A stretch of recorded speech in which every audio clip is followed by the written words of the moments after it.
Graça e paz, abençoados. Canal Luz da Graça prosseguindo sobre o assunto A Imortalidade da Alma, parte 5. Então, abençoados, vamos prosseguir aqui falando sobre a imortalidade da alma. A alma do homem, de fato, nós estamos provando e mostrando que ela é imortal. Ela é imortal, mas quando a palavra diz sobre a segunda morte, está falando do estado de sofrimento, de morte espiritual, de separação de Deus. Toda vez que a Bíblia fala de morte, ela não está falando de morte física. Quando Deus falou para o homem, olha, de todas as árvores você pode comer, vocês podem comer livremente, mas da árvore que está no meio do jardim, do conhecimento, dela não comerás, porque certamente, no dia que comer, certamente morrerás. Deus não estava falando diretamente da morte física, mas de morte espiritual. Então entendemos que morte espiritual é separação de Deus. Então, quando a Bíblia diz lá no livro de Apocalipse que aqueles que se sujeitam à palavra do Evangelho não sofrerão, Jesus falou também que não sofrerão a segunda morte, que não morrerá, mas viverá. Ele diz, aquele que crê em mim não morrerá, mas viverá.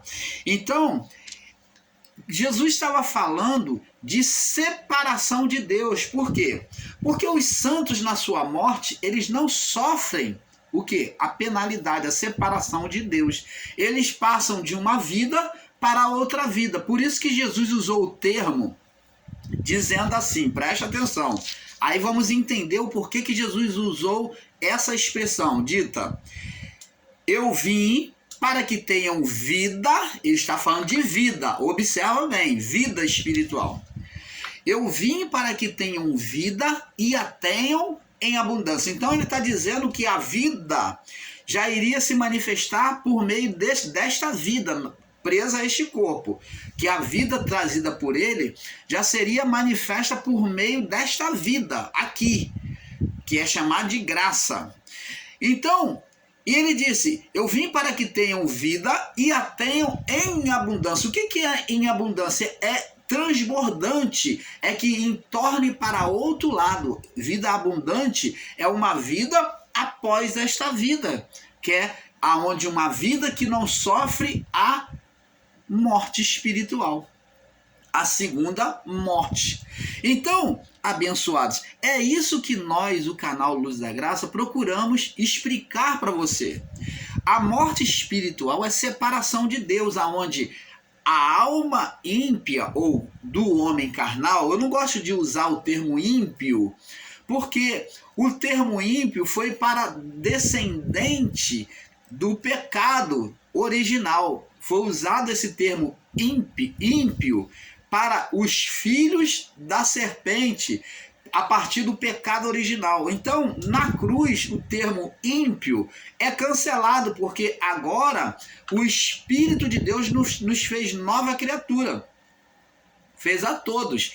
O olhar de Deus agora para todos como nova criatura. Mas existem pessoas que continuam vivendo na carnalidade, que continuam vivendo na malignidade. Então, as obras dessas pessoas continuam sendo obra ímpia. Me perdoe, continuam sendo obra ímpia. Logo, o ato dele é de impiedade. Mas, ao olhar de Deus, não existe ímpio. Por isso que a Bíblia diz, e por um pouco de tempo ímpio não existirá. Não que a obra de impiedade fosse acabar, não fosse mais existir. Mas, quando a palavra diz isso, é o estado de condenação adeana. Porque agora, as almas, as vidas agora seriam transformadas a partir da cruz, quando Cristo vence a cruz, tirada do estado de condenação de morte espiritual. E agora, com a vivificação de Cristo, as almas deixam de ser ímpias e passam a ser almas vivificadas. Mas, irmão Paulo, quanto àquele que continua na carnalidade, no pecado, na malignidade, esse como cão, como disse Paulo, eles voltam ao vômito, como a porca lavada, eles voltam ao lamaçal. Então eles vêm o quê? Repudiar o sacrifício de Cristo na cruz, que para eles todo aquele sofrimento de Cristo foi em vão, porque eles, como cão, voltam ao vômito, como porca lavada, volta ao lamaçal. Então, eles trazem de volta sobre eles o quê? A condenação. Você está vendo aí? Então, por isso que Jesus disse que o espírito, quando sai do homem, quando ele volta, ele traz 7 piores. Jesus tirou a condenação, ele falou, o espírito quando sai, o espírito da condenação, quando sai do homem, ele busca voltar para sua casa e ele traz um estado pior, porque ele traz outros espíritos sobre a vida da pessoa para condenar. E o estado da pessoa se torna pior do que o primeiro.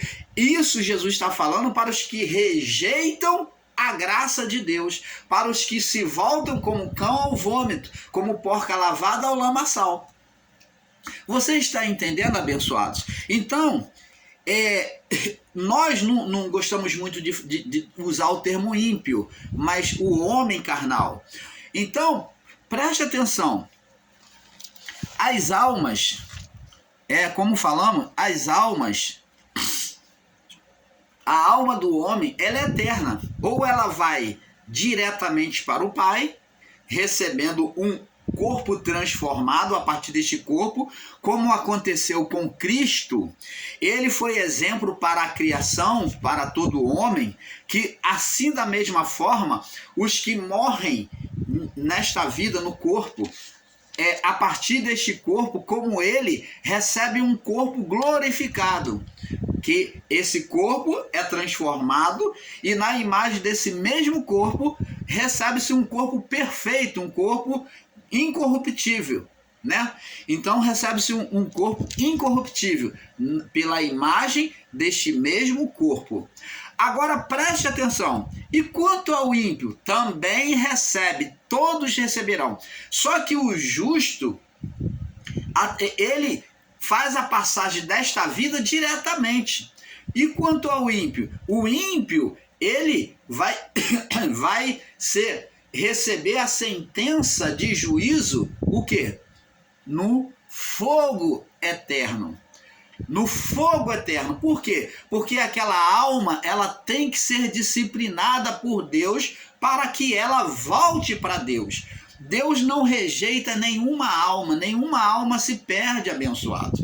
Esse ensino de que a alma do homem evapora, o homem deixa de existir, do homem que comete impiedade, do homem carnal, deixa de existir, isso não é verdade. O ensino que o sistema religioso diz que a alma do homem vai para o inferno e fica lá e não mais sai de lá, isso não é verdade. Porque Deus como homem, agora eu vou fazer uma comparação, Deus como homem, assim como o homem tem as suas leis, as suas disciplinas, Deus também muito mais, ele tem a disciplina para a alma, porque as almas... Ele diz, todas as almas são minhas. Então, a alma ímpia, que comete impiedade, ela vai ser disciplinada no fogo do eterno. Porque, na verdade, o termo abismo, a palavra diz lá no livro de Apocalipse, que a morte e o inferno não mais existirá. Está escrito no livro de Apocalipse. Tragado foi a morte e o inferno. Pelo quê? Pelo fogo eterno.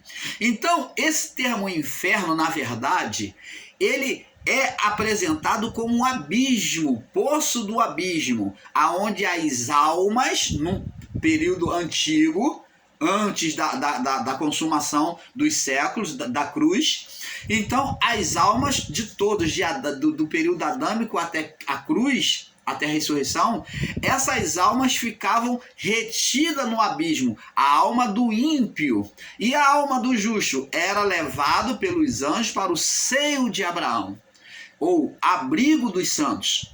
Então, que Jesus disse o nome mais diretamente, como paraíso. Então ali ficava. Por quê? Porque essas almas não podiam subir diretamente diante de Deus por causa do estado de condenação adeana, da morte do espírito. Não que o espírito humano estava morto, mas por meio da alma entrou em separação de Deus. O espírito humano, a essência de Deus, estava inoperante, incapacitado de se manifestar por meio do Espírito. Então Deus estava incapacitado de se manifestar por meio do Espírito. Então ele se falava por meio de quê? Da alma.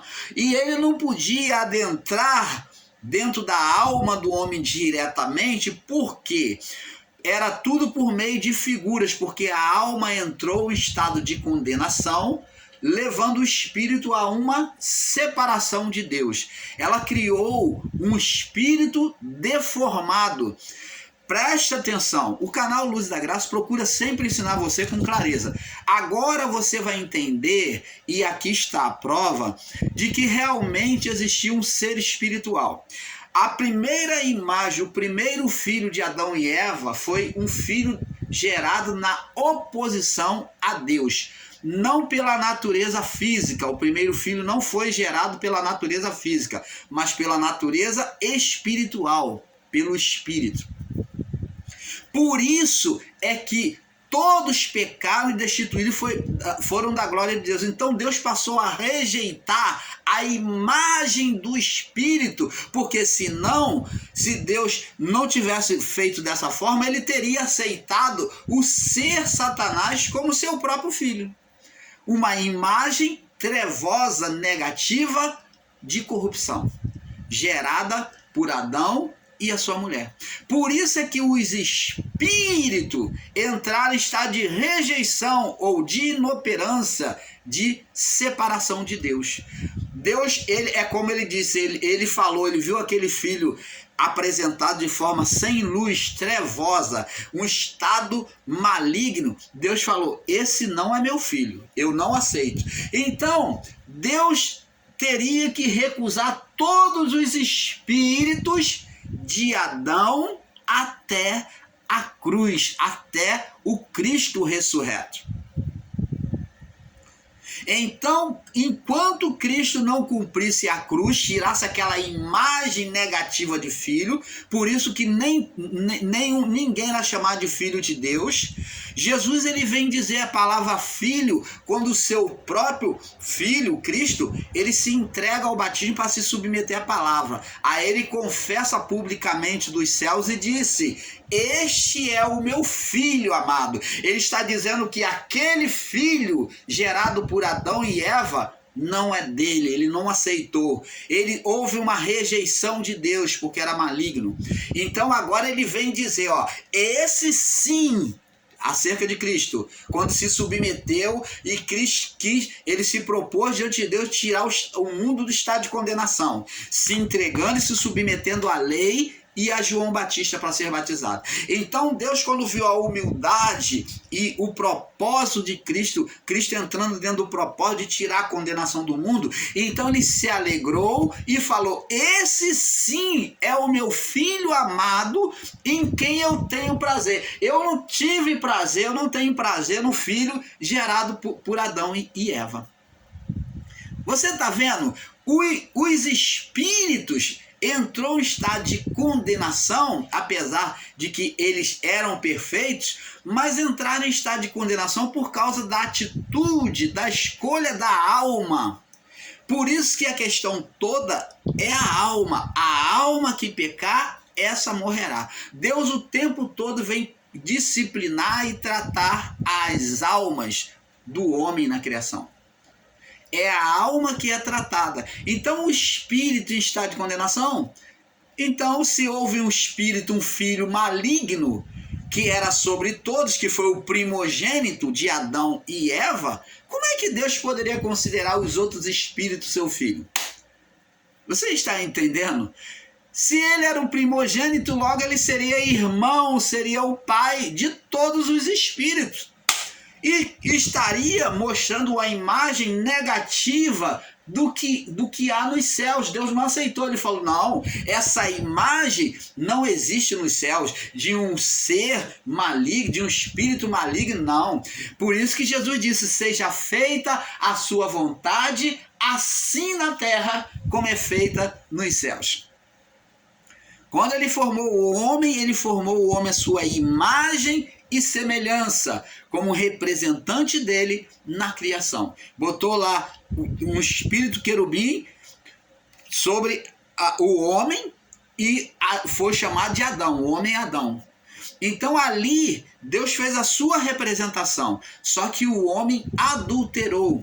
Ele trouxe trevas para a criação, gerando um ser espiritual maligno junto com a mulher. Por isso agora os espíritos fariam imagem naquele primeiro gerado, o filho maligno, o primogênito de Adão. Por isso que Jesus também foi chamado de primogênito dentre os mortos, o unigênito de Deus. Então essas palavras de primeiro, primogênito, por que o primogênito sempre foi valorizado? Porque Adão gerou um primogênito maligno. Vê que lá na passagem do anjo da morte, lá no período dos egípcios, né?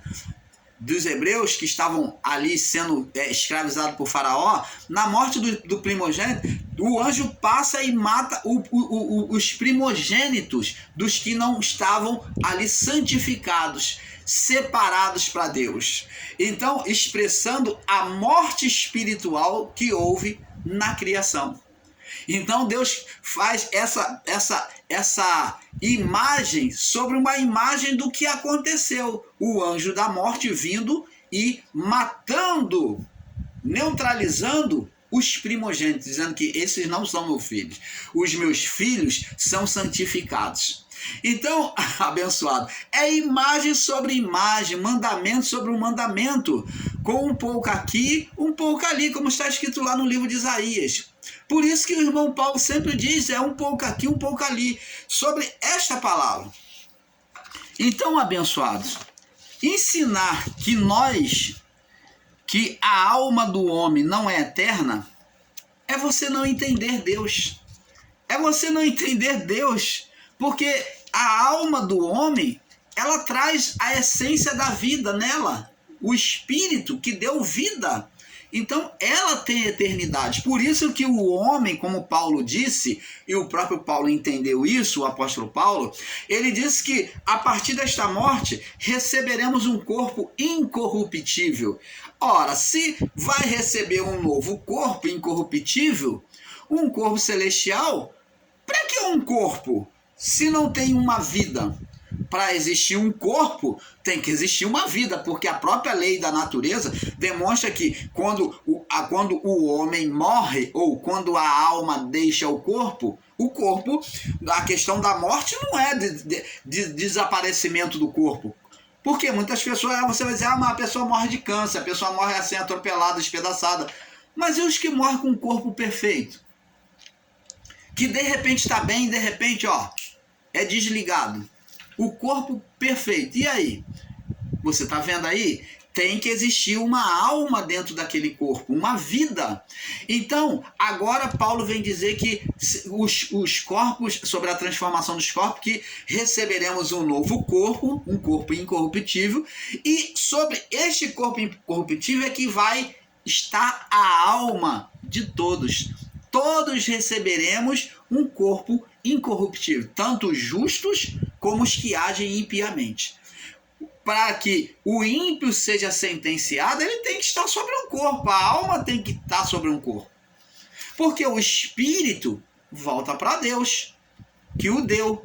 Então, se o espírito vai voltar para Deus, como está no livro de Eclesiastes, então para onde vai a alma? Para o corpo incorruptível.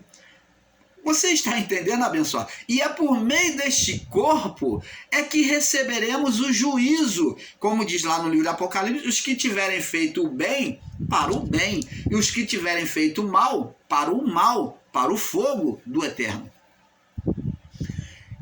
Você está entendendo? Então, a alma, agora vamos aqui mostrar para vocês Olha o que Paulo diz aqui, ó. O homem é dotado de corpo, alma e espírito. Como já explicamos aqui, agora vamos provar para os que são meio cético ou até mesmo ateísta, né? 1 Tessalonicenses 5:23. Vê se você pode entender isso aqui, ó. Você que está aí em graça ensinando abobrinha, preste atenção. Aqui o que Paulo diz aqui, ó, aos Tessalônicos, ó, diz aqui, ó: o mesmo Deus de paz vos santifique em tudo. Ó, o mesmo Deus de paz, Deus é Deus de paz, tá vendo? Vos santifique em tudo. E todo o vosso espírito, ó, e todo o vosso espírito, tá falando dos espíritos dos Tessalônia, né, da igreja de Tessalônia, e todo o vosso espírito, ó, vírgula. Então, espírito e alma é a mesma coisa? Não. O que é perfeito no homem é a essência, o espírito. Todo ser vivente, todo homem tem espírito. E ele é perfeito, está sempre pronto. E alma é a vida, é a natureza espiritual, a vida do homem, do corpo. E corpo, sejam plenamente conservados, ó, Paulo está dizendo, sejam plenamente, completamente conservados, ó, o espírito tem que estar conservado? Tá, o espírito está sempre pronto. E irrepreensíveis, conservados, irrepreensíveis para a vinda do Senhor Jesus Cristo. Você está vendo aí, abençoado? O homem tem espírito, alma e corpo. Então, como o espírito já é perfeito, então ele diz que sejam plenamente conservados para a vinda do Senhor Jesus Cristo. A alma e o corpo, né? Agora vamos entender aqui, em Apocalipse 6, mostrando ainda sobre a existência da alma. Apocalipse 6, no verso 9 ao 16. Apocalipse 6, do verso 9 até o 16. Diz assim, ó: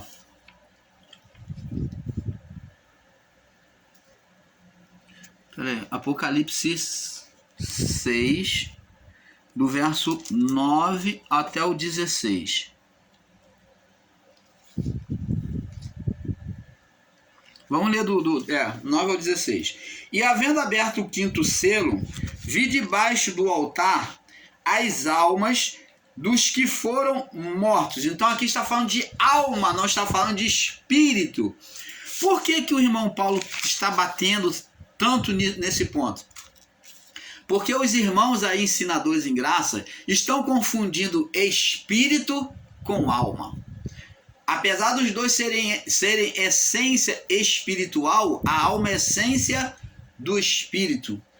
E o espírito, essência divina, direta. É por meio do espírito que o homem tem comunhão com Deus, do espírito. E a alma, ela se encontra no meio dos desejos tanto do espírito, para o espírito, para manifestar os desejos do espírito, como para manifestar os desejos da carne. Ela é intermediária. Então tá aqui, ó. E havendo aberto o quinto selo, vi debaixo do altar as almas, e não o espírito. Ó, eles estão ensinando aqui que o espírito que volta para Deus. Espírito é perfeito. De todo mundo vai voltar para Deus. Havendo aberto o quinto selo, vi as almas dos que foram mortos por amor da palavra de Deus e por amor dos testemunhos que deram. Então, você está vendo aqui as obras da manifestação do físico. Então, eles testemunharam, morreram, sofreram no corpo até a morte. Então, está vendo aqui a alma pegada ao corpo. Então, está mostrando a alma. E diz assim: e clamavam com grande voz, dizendo: até quando, ó verdadeiro e santo dominador, não julgas e vinga o nosso sangue dos que habitam sobre a terra? E foram dados a cada um cumpridas vestes brancas, e foi-lhes dito que repousasse ainda um pouco de tempo, até que se completasse o número de conservos dos seus irmãos que haviam de ser mortos. Opa! Olha que grande revelação que está aqui nesse verso 11. foram dados a cada um cumpridas vestes brancas, e foi-lhes dito que repousasse ainda por um pouco de tempo, até que se completasse o número dos conservos e irmãos que haviam de ser mortos como eles foram. O que são essas vestes brancas? Senão o corpo incorruptível, o corpo espiritual incorruptível, aonde a alma ela foi depositada. Você está vendo aqui que é a mesma palavra que Paulo diz que receberemos um novo corpo, um corpo incorruptível. Aqui é a mesma palavra, se encaixa na palavra de Paulo. Essas vestes brancas é a representação do corpo. Nós vamos estar falando aqui sobre tabernáculo. A palavra, quando diz veste, está falando de um corpo sem corrupção. Um corpo que se esforça, uma vida que se esforça para estar diante da presença de Deus. Por isso que lá na parábola das bodas, quando um convidado, na parábola o senhor, o dono das bodas, né? Ele manda convidar todos. Quando os judeus rejeitam, os convidados rejeitam, então ele fala, sai pelo caminho e convida todos que encontrar aí. Convida todos eles e manda eles entrar, todos, coloca todos, tanto bons como maus. Mas quando chega no momento da festa, que está rolando a festa, de repente o dono da boda, né? O chefe da boda, o noivo, ele repara que tem um que não tem as vestes, as vestes brancas, que é a representação de um corpo, o quê? De um santuário, que as vestes representam a parte física santificada. Então, está mostrando aqui que ele vê que um não tem as vestes. Veste significa física. Físico puro. Físico purificado, sem condenação. Então, é a representação das vestes e também da acácia, da madeira de acácia, que nós vamos estar falando sobre lá o tabernáculo. Vamos explicar isso direitinho. Vai vir tantas revelações, tantas maravilhas, que vai lançar por terra todos esses engodos que está sendo ensinado em graça aí, e que eles estão tentando negar tanta coisa, mas nós, nesse ensino do tabernáculo, vai trazer tantas revelações que você vai ficar admirado. Pode nos acompanhar aí, que nas próximas séries nós vamos falar sobre o tabernáculo. Então, nós vamos descrever claramente para você, você vai entender perfeitamente o que é essas vestes, o que é a representação da madeira da acácia, que representa a vida do corpo do homem. Por isso que Paulo também entendendo isso, disse que o nosso corpo é templo do Espírito Santo, falando justamente interligado a estas vestes aqui de Apocalipse 6:11. Então tem a representação das vestes, da madeira da acácia. Então, abençoados, essas vestes aqui está falando do novo corpo, do corpo espiritual, o corpo incorruptível, o corpo transformado. Então, ele foi dado, a alma foi colocada sobre ele, sobre essas almas vieram para este corpo transformado, que é a representação dessas vestes brancas, que repousasse cada um um pouco de tempo, até que se completasse o número, né, das almas, né, dos conservos e seus irmãos que haviam de ser mortos como eles foram. Você está vendo? Então, aqui está bem claro, abençoados. Que maravilha, né? Então, e diz aqui mais, ó. Eu não vou ler todo não, você pode ler até o 16. Agora vamos ler também no livro de Apocalipse, capítulo 20. Apocalipse 20, confirmando, com um pouco aqui, um pouco ali. É muita maravilha. Olha que esse estudo sobre o tabernáculo vai ser tremendo, que vai trazer tantos esclarecimentos, que vai lançar tantas mentiras aí, ensinado em graça por terra. Vai cair muitas mentiras, vai ser tudo provado. Diz aqui, Apocalipse 24, diz assim: e vi tronos, e assentaram-se sobre eles, e foi-lhe dado o poder de julgar. E vi as almas, não é espírito que está aqui, como foi dito lá no capítulo 6. Não é espírito, é almas. E vi as almas daqueles que foram degolados pelo testemunho, referente a mesmo que nós lemos antes, de Jesus, degolado pelo testemunho de Jesus e pela palavra de Deus, e que não adoraram a besta e nem a sua imagem, e não receberam sinal nas suas testas e nem nas suas mãos, e vieram e reinaram com Cristo durante 1000 anos. Você está vendo? Aí diz aqui no verso 5, mas os mortos que não reviveram, que é as almas ímpias aqui, mas os mortos que não reviveram até que os 1000 anos, mas os mortos não reviveram até que os, mas os mortos não reviveram até que os 1000 anos se acabaram. Esta é a primeira ressurreição. Então, agora os ímpios ficaram lá. Eles não ressuscitaram, não iriam ressuscitar. Eles iriam esperar o juízo. 1 Coríntios capítulo 15. 1 Coríntios 15. No verso, nós já vamos completar esse estudo e vamos passar para o outro que é similar a esse, que vai ser continuação desse, mas com outro título, né? 1 Coríntios 15, no verso 20 ao 22. 1 Coríntios 15, verso 20 ao 22. Diz assim: mas de fato Cristo ressuscitou dentre os mortos e foi feito primícias, primeiro ou exemplo, modelo dos que dormem. Então, se Cristo foi feito primícia como modelo da morte, do que aconteceria com os mortos, então Cristo foi feito primícia, ou modelo, ou forma, né? Modelo dos que dormem. Então está dizendo que os que dormem, assim como Cristo morreu e ressuscitou com um novo corpo, então os que morreram também aconteceria a mesma coisa com eles. Então por isso que é dito primícia como modelo dos que dormem.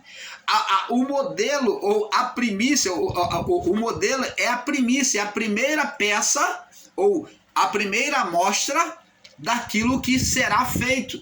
Então Cristo foi considerado primícia ou modelo para ser imitado. Ele foi colocado como exemplo do que aconteceria na morte do justo. Então ele foi primícia dos que dormem. Porque assim como a morte veio por um homem, olha só, dizendo o exemplo de Cristo, assim como a morte veio por um homem, também a ressurreição dos mortos veio por um homem, da mesma forma que aconteceu com Cristo, porque assim como todos morrem em Adão, todos serão vivificados em Cristo. Todos. Então todos vão ser vivificados